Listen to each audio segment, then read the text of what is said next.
오늘도 하나님의 행복이 여러분과 가정에 있기를 예수 이름으로 축원합니다. 사람이 가지고 있는 모든 욕구 가운데에 크게 두 가지로 말하면 안보와 곧 안전이라는 것과 경제라고 하는 먹고 사는 문제라고 이야기를 합니다. 환난을 겪어보고 풍파를 겪어본 사람들은 이 두 가지가 얼마나 중요한지에 대하여 절실하게 느낄 수 있다는 겁니다. 그러므로 이 두 가지는 기둥이 되어져서 한 곳이 무너져도 굉장히 마음에 불편함이 있다는 거지요. 우리가 먹고 살만한데 불안하다면, 그리고 안전한데 먹을 것이 없다면, 대표적으로 보게 되면 필리핀 같은 곳에서는 거기서는 안보에 대하여 처음에는 굉장히 많이 아주 고민을 많이 했다는 겁니다. 그래서 물건을 팔더라도 철책을 만들어 놓고 철장 속에서 손만 잠깐 나왔다 하면서 주문하는 걸 줄 수밖에 없는, 왜냐하면 범죄자들이 지나가면서 완전히 초토화가 되기 때문에 그렇다고 이야기를 합니다.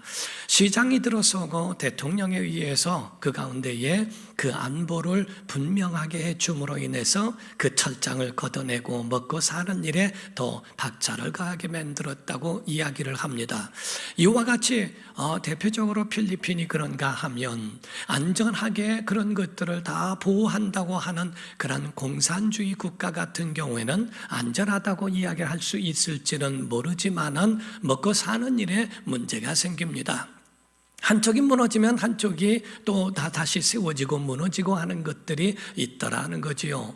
공산주의 국가에 대하여서는 경제학적으로 행정적인 것에 대하여 그 박사의 이야기를 들어보면 공산주의 국가에서는 잘 살 수가 없다는 겁니다. 왜냐하면 잘 살게 되어지면 국민들이 국가의 말을 듣지 않는다는 거예요. 그래서 나라의 통제를 위하여서는 법을 강화하고 나라에서 모든 경제적인 것을 후진국으로 만들어 놔야, 그래야 통제가 가능하다는 겁니다. 배고프기 때문에 나라에 대하여 요청하고, 또 요청을 할 때 조금씩 나눠주면 그것이 얼마나 큰 은혜로 생각해서 먹고 당기고 하는 이런 일들로 인하여 사람들을 통제하기에, 공산주의 같으면은 경제적으로 낙후시키는 것은 전략적으로 한다는 이야기도 없지 않아 있습니다. 사랑하는 성도 여러분, 이와 같이 우리가 살아가는 이 삶 속에서도 정말 재난은 없습니까? 이런 부분 저런 부분을 다 막론하고서라도 세계 모든 각처에 있는 이 소식들을 들어보게 되면 재난이 끊이지 않고 있다는 사실입니다. 지진이 있습니다. 홍수가 있고 화재가 있고 화산 폭발, 폭풍, 허리케인, 가뭄, 전염병, 또는 인재로 인하여 일어나는 일들과 또한 테러 등이나 이런 위협 속에서 우리가 살고 있다는 거지요. 겨울이나 이런 것 가운데서도 조류 인플루엔자라고 하는 조류 독감과 거기부터 시작해서 구제역, 그리고 또한 방사능의 오염과 같은 이런 것들이 우리를 위협하고 있다는 겁니다. 한국도 예외가 되지 않습니다. 위로는 북핵이 있고 아래로서는 일본이나 이런 국들에 대한 공격에 얼마나 많은 공격을 받은 나라인지 몰라요. 그러므로 현 세대가 아무리 잘 살고 좋다 할지라도 점점 패닉 상태로 그렇게 갈 수밖에 없는 것, 이것이 바로 현실이라고 이야기를 합니다. 패닉이란 말이 뭡니까? 극도의 가지고 있는 두려움과 공포 상황을 표현할 때에 이를 패닉이라고 표현하고 있죠. 그러므로 모든 사람들은 이 두 가지에 대한 욕구를 희망하고 이 꿈을 이거를 포기할 수 없는 이유도 바로 거기에 있다는 겁니다. 이를 이용하고 이를 잘 활용하는 사기치는 사람들도 없지 않아 있죠. 다시 말하면 어떤 사람은요, 한국이 위태롭다 생각을 해서, 그래서 그 마음에 요동해서 한국의 전쟁의 위협으로 생각을 하고, 그래서 미국으로 모든 것을 다 팔아서 미국으로 이민 간 사람이 있었습니다. 근데 거기 가서 슈퍼를 차리고 다 일을 하고 있는데 괴한에 의하여 총에 맞고 남편이 세상을 떠납니다. 다시는 한국으로 다시 돌아오고 싶은 마음에 그런 표현을 하는 사람도 없지 않아 있다는 겁니다. 몇 년 전에는요, 또 이단자에 의해서 그 교회들이 한번 요한계시록과 이런 것들로 동요된 그러한 곳이 있습니다. 그래서 어떤 사람이 예언하면서 말하기를 한국에 전쟁이 난다. 그러므로 우리 노아의 방주로 할 수 있는 것은 전쟁이 맞춰진 다음에 돌아와 전도하고 선교하는 것이다. 그래서 교회가 문을 닫고 쇠사슬로 그 문을 완전히 폐쇄시켜버린 교회도 적은 교회이지만은 있었습니다. 그래서 성도들과 함께 데리고서 동남아시아에 가서 몇 년을 살았어요. 올해에 전쟁 난다 막 이렇게 하고 데려갔는데 3년이 지났는데도 전쟁이 나지 않았어요. 그들이 몇 명씩이 다 돌아왔는데 그를 주동했던 사람에게 인터뷰를 했습니다. 왜 전쟁이 난다는데 전쟁이 안 났나요? 했더니 하는 말이 전쟁이 이미 났는데 사람들이 아직 체험을 못할 뿐이다. 이런 이상한 말을 하면서 회피하는 이야기를 들어봅니다. 사랑하는 성도 여러분, 어디든지 어디를 가면 프랑스에 돈을 넣고 어디에 놓으면 여러분 안전합니까? 전염병에서 안전합니까? 여러분 사고와 위험한 곳에서 여러분은 안전하냐 하는 겁니다. 사랑하는 성도 여러분, 세상 어디를 가든지 안전한 곳은 없더라 하는 거예요. 세계적인 등반가 라인홀드 메스너라고 하는 사람이 있습니다. 이 사람은 에베레스트 산을 올라갈 때도 그 가운데에 무산소로 등정했던 사람이라고 이야기를 합니다. 세계에 있는 8,000m 이상의 모든 산은 정복한 사람, 대단한 사람이라고 이야기를 합니다. 그랬던 사람이 자기 집 3m 되는 담장에서 떨어져서 낙상사고로 인해서 발목 골정상을 입은 적이 있다는 거예요. 그래서 병원 신세를 지었다는 거예요. 이게 바로 세상이라는 겁니다. 산 때문에 걸려 넘어지진 않아도 돌부리에 걸려 넘어지는 것이기 때문에 어느 누구도 그 가운데 나는 안전하다, 나는 괜찮다라고 말할 수 있는 사람은 이 세상에 아무도 없다는 겁니다. 모든 피조물은 하나님 안에 있을 때 안전할 수 있습니다. 어린아이가 엄마 품에 들어갈 때 가장 행복하고 안전함을 느끼는 것과 같습니다. 가정에 들으면, 세상 일 마치고 가정에 들으면 그 가운데 평안한 마음과 같이, 여러분들도 마찬가지로 예수 그리스도 안에 들어왔을 때만이 진실로 평안하다, 안전하다 할 수 있더라 하는 겁니다. 사람에게는 사춘기라고 하는 어린아이 시절이 있어요. 그때에 하나님께서는 0세에서부터 약 7세 정도는 엄마의 의지라고 이야기합니다. 그런데 7세 정도 지나 엄마 말 안 듣고 아빠에게로 넘어갔을 때를 아빠 의지라고 이야기를 합니다. 그러나 사춘기가 되면 아빠 엄마 말을 하나도 듣지 않습니다. 그거는 자기 의지로 넘어가게 하는 하나님의 섭리라고 이야기를 하거든요.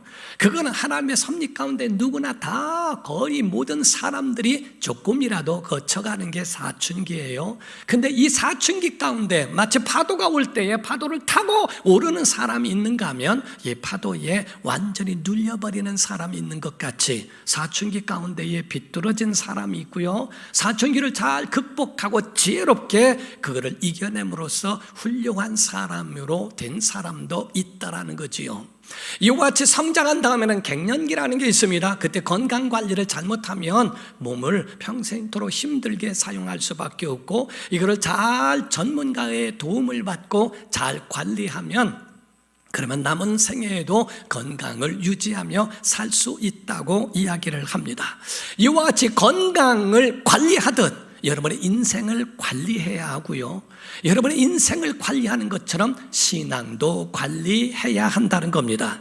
그러므로 우리가 잘 관리할 수 있는 방법 가운데 하나가 뭘까? 고린도후서 13장 13절입니다. 다 같이 시작. 주 예수 그리스도의 은혜와 하나님의 사랑과 성령의 교통하심이 너희 무리와 함께 있을지어다. 아멘. 첫 번째가 예수의 은혜인 줄로 믿습니다. 오늘 여러분이 예배하는 거 하나님의 은혜인 줄로 믿습니다. 이 은혜 때문에 지옥 가지 않고, 이 은혜 때문에 구원을 받으며, 이 은혜 때문에 하나님의 사랑으로 이어진다는 거예요. 그래서 축도 가운데 예수 그리스도의 은혜가, 아니 정말 성부, 성자, 성령을 얘기하려면 하나님의 사랑부터 나와야 하지 않습니까? 그런데 예수 그리스도의 은혜와라고 하는, 왜? 우리 심령의 가장 중요한 것 중에 하나가 예수의 은혜거든요. 은혜 받은 자가 하나님의 사랑을 받는다는 겁니다.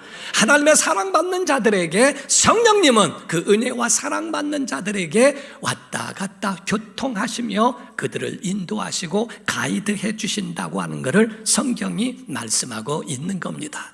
사랑하는 성도 여러분, 모든 안전은 하나님 안에 있습니다. 시편 12편 5절에 보게 되면 여호와의 말씀에 가련한 자들의 눌림과 궁핍한 자들의 탄식으로 말미암아 내가 이제 일어나, 여호와의 말씀, 하나님을 말씀하죠.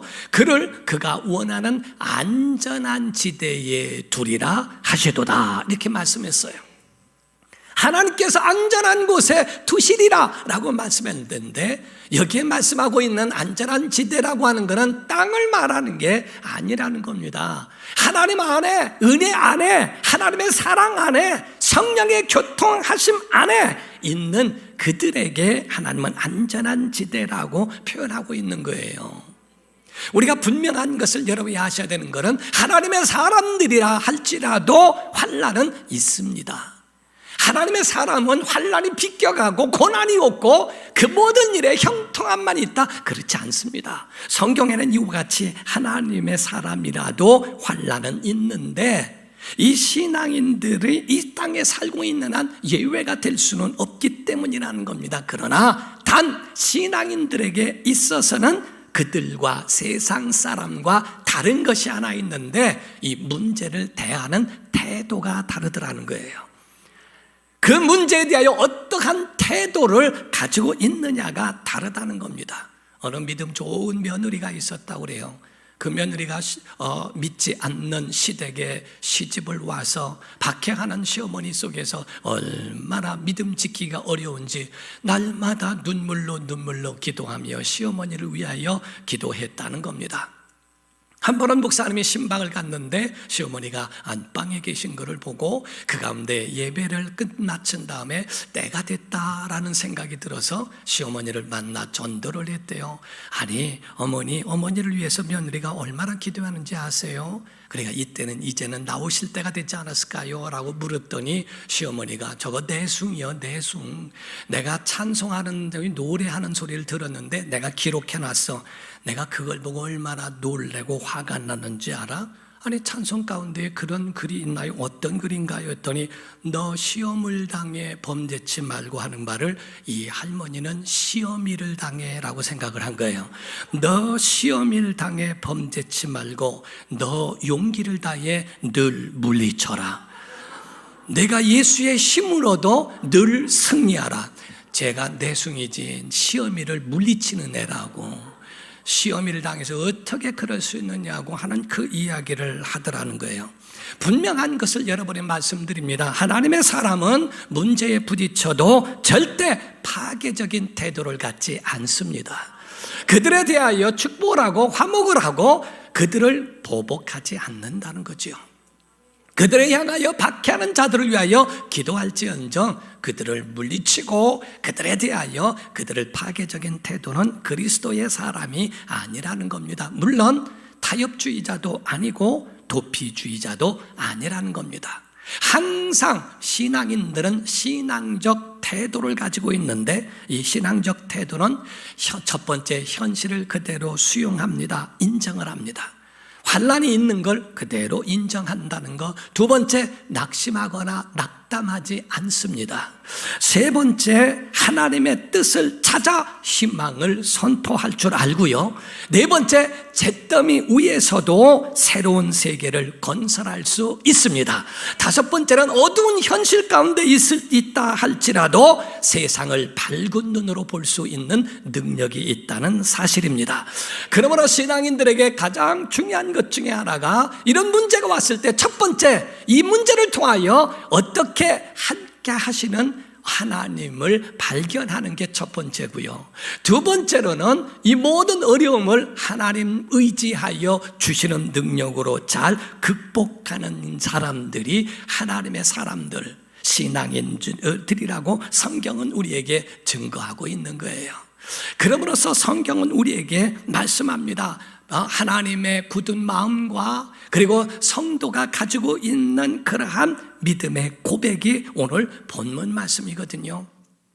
그래서 하나님은 내가 곧 피난처요, 내가 힘이요, 내가 도움이다 라는 말씀인데 2절 3절에는 신앙 고백이 나옵니다. 우리 시편 46편 1절 먼저 봅니다. 1절 시작.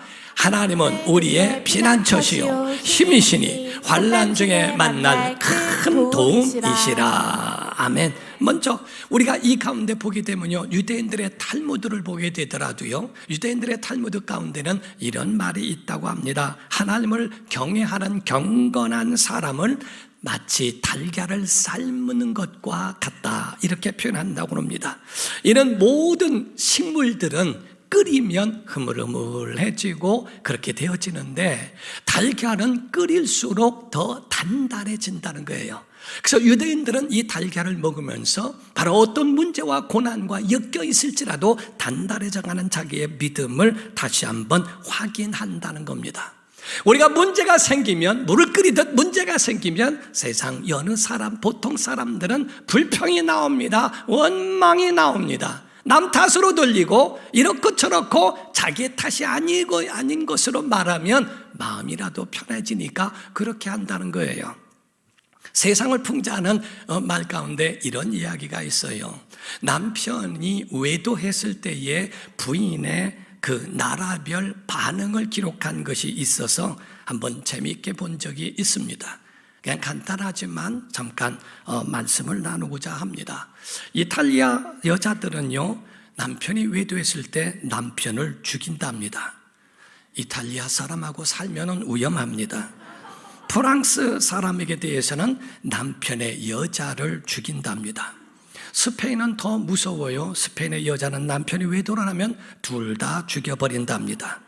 독일에 있는 여자는 자살을 하고요, 영국에 있는 여자는 모른 척하고요, 미국에 있는 여자는 변호사를 선임해서 이혼을 준비한다고 하고요, 중국에 있는 여자는 같이 외도를 하고, 8번째로 일본에 있는 여자들은 그의 여자를 찾아가서 가정을 지키게 해달라고 사정을 한답니다.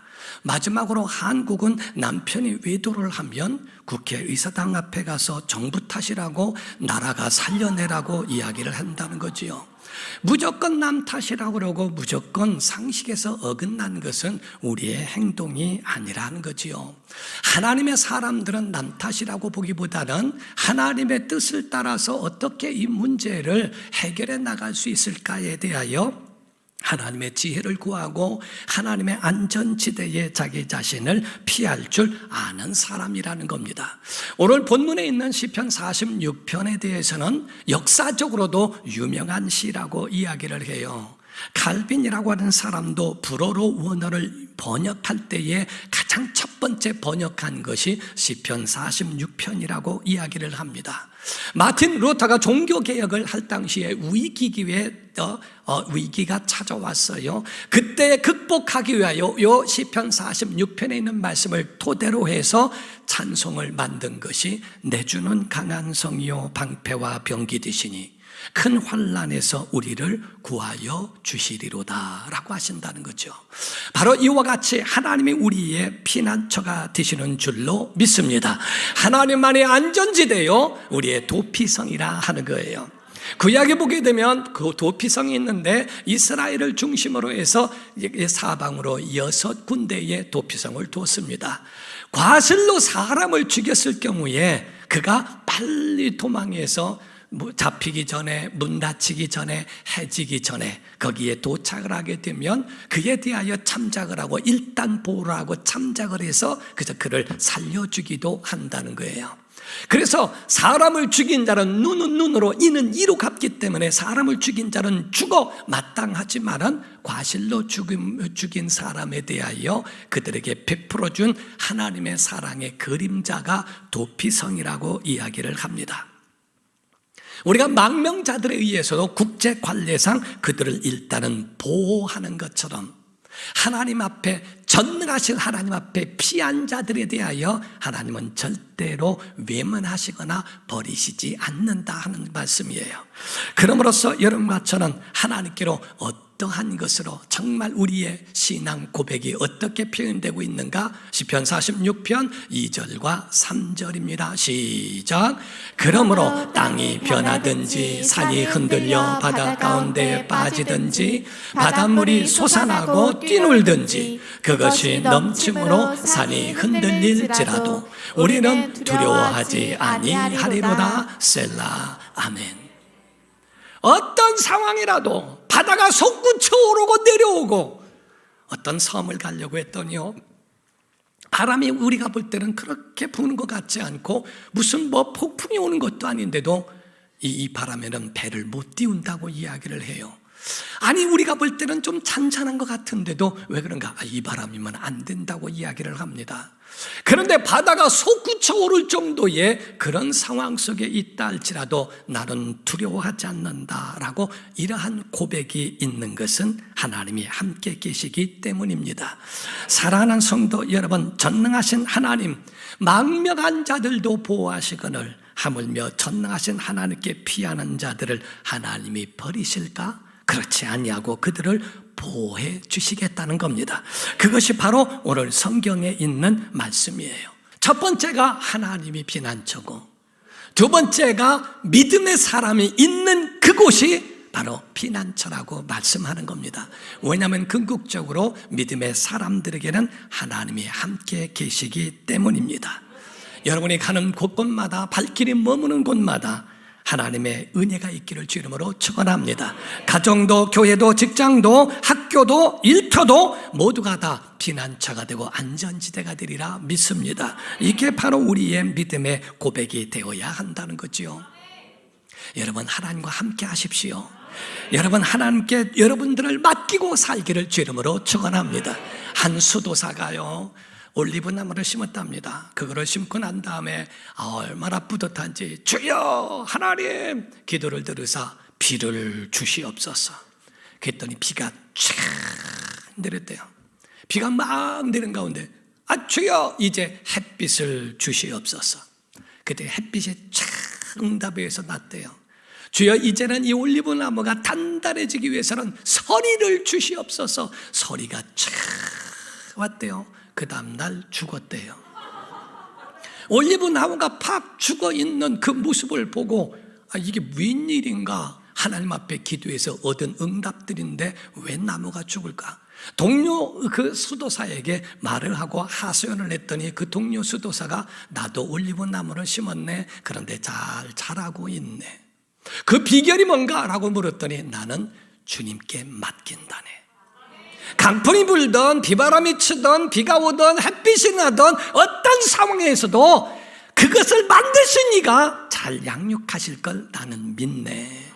나는 하나님 앞에 기도하고 하나님 앞에 내 전체인 것을 맡기고 그에 대하여 양육권을 주 앞에 위탁했다네 라는 말입니다. 오늘날 우리가 기도하면서 내 뜻대로 움직여갑니다. 주여 이렇게 하니까 도와주세요. 이렇게 하니까 역사해 주세요. 그런데 내 뜻대로 하는 것이 과연 옳을까? 아니면 하나님의 뜻대로 하는 게 과연 옳을까 하는 겁니다. 우리가 있는 그곳이 얼마나 하나님의 은혜의 자리인데, 성경에 보면 예수님 공생애 때에 한 번은 배에 오르시고 고물에서 베개를 베고 주무신 적이 있어요. 그때 풍랑이 일어나고 난리가 났습니다. 뱃사람인데도 감당이 안 되니까 주님을 깨웁니다. 주여 우리가 죽게 된 것을 돌아보지 않습니까? 예수께서 일어나 바다야 파도야 잠잠하라 고요하라 하니까 잠잠해지고 고요해졌어요. 그 다음에 제자들에게 무서웠지? 그렇게 풍파는 무서운 거야. 바람이 무서운 거야. 이제 안심해라. 이렇게 말씀하시고 위로해 줄 줄 알았는데 믿음이 적은 자들아 어찌하여 두려워하느냐라고 책망하십니다. 왜 그럴까? 야, 내가 너희와 함께 있는데 뭘 걱정이냐? 내가 너와 함께 배 아래 있는데 뭘 걱정하고 있는데 왜 걱정하는데 내가 있잖아. 여러분, 하나님이 우리와 함께 하심을 믿는다면 걱정과 근심은 하나님 몫으로 맡기는 게 기도인 줄로 믿습니다. 기도는 하나님 앞에 내놓는 거예요. 내가 해결이 아니라 하나님께 해결하도록 그분에게 맡기는 것을 가르쳐 이야기하는 겁니다. 여러분, 어느 상황이 있을지라도 믿음으로 대처하기를 주님으로 축원합니다. 중세 때의 황금의 입이라고 그렇게 별명이 붙은 유명한 크리소스톰이라고 하는 사람이 있었습니다. 그런 감독이었는데 왕 후의 간교로 인해서 귀양살이를 가게 됐어요. 그때 마지막 설교를 하게 됩니다. 그 설교가 무엇이냐면 주님과 함께 가는 길 무엇이 두려울까? 그 말씀에 대하여 보게 되면 이런 말이 있습니다. 저는 지금 예수의 이름으로 고난의 길로 가게 되었습니다. 주님과 함께 가는 길에 무엇이 두렵겠습니까? 죽음도 아닙니다. 왜냐하면 예수님은 나의 생명이시기 때문입니다. 세상에서 쫓겨나는 것이 두렵겠습니까? 아닙니다. 내 집은 하늘 땅에 있습니다. 나의 소유를 빼앗기는 것이 두렵습니까? 아닙니다. 내가 가진 모든 것을 빼앗겨도 하늘에는 쌓일 뿐입니다. 저들이 나를 산으로 몰아내면 나는 엘리야가 될 것이고, 저들이 나를 구덩이에 던지면 나는 예레미야가 될 것입니다. 저들이 나를 바다에 던지면 요나가 될 것이고, 저들이 나를 돌로 치면 나는 스데반이 될 것입니다. 저들이 나를 매로 치면 나는 사도 바울의 영광을 얻을 것입니다. 그러므로 우리는 결코 두려워하지 않습니다. 이렇게 말합니다. 우리 예수 안에 있어야 됩니다. 주 안에 있는 나에게 딴 근심이 있으랴. 예수 안에 있는데 무슨 근심이 우리 안에 있을까?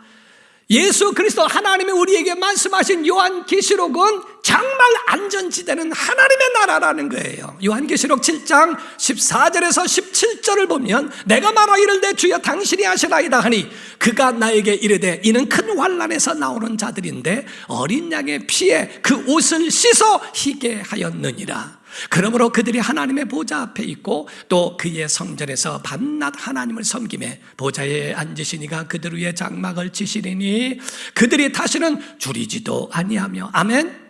목마르지도 아니하며 해나 아무 뜨거운 기운에 상하지도 아니하리니. 그렇죠. 이는 보좌의 가운데 계신 어린 양이 그들의 목자가 되사 생명수 샘으로 인도하시고 하나님께서 그들의 눈에서 모든 눈물을 씻어 주실 것임이라. 이렇게 말씀했어요.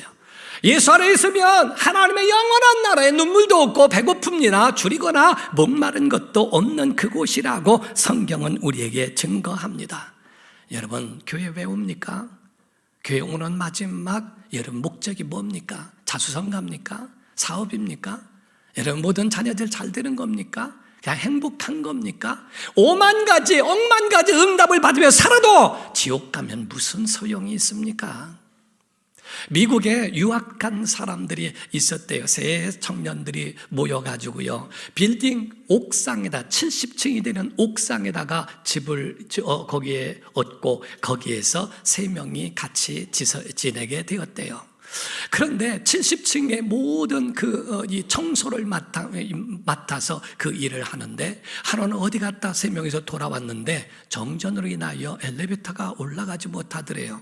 마냥 기다릴 수는 없으니까 그냥 셋이서 같이 계단으로 올라가기로 결정을 했답니다. 쭉 올라가는데 3명의 유학생들의 첫 번째는 철학과였고 하나는 경영학과였고 세 번째는 신학과였다고 그래요. 야, 우리 지루하니까 이야기 한번 할까? 그랬더니 철학과 학생이 20층 정도로 올라가면서 이거 철학이 어떻고 뭐가 어떻고 이야기를 쭉 설명하더래요. 20층 올라와서 40층까지 올라가면서는 경영학과 학생이 세상의 성공은 뭐고 뭐가 어떻고 하면서 쭉 설명하며 올라가더래요. 그래서 그 나머지 있는 걸 올라가면서 신학생이 성경이 어떻고 하나님이 어떻고 쭉 설명하며 올라갔대요. 그리고 난 다음에 70층에 다 올라가서 옥상에 갔는데 열쇠가 없었대요. 그래서 다시 내려와야 하더라는 거예요. 열쇠 하나가 없는 것, 여러분 하나님의 나라에 갈 때에 아무리 다 철학을 알고 경영을 알고 다 하나님이 누구인지 다 알고 이야기해도 천국 열쇠 없으면 못 들어가는 겁니다.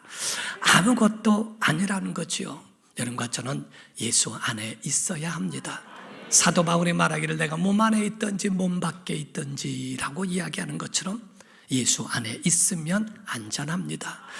주님이 피난처가 되시기 때문입니다.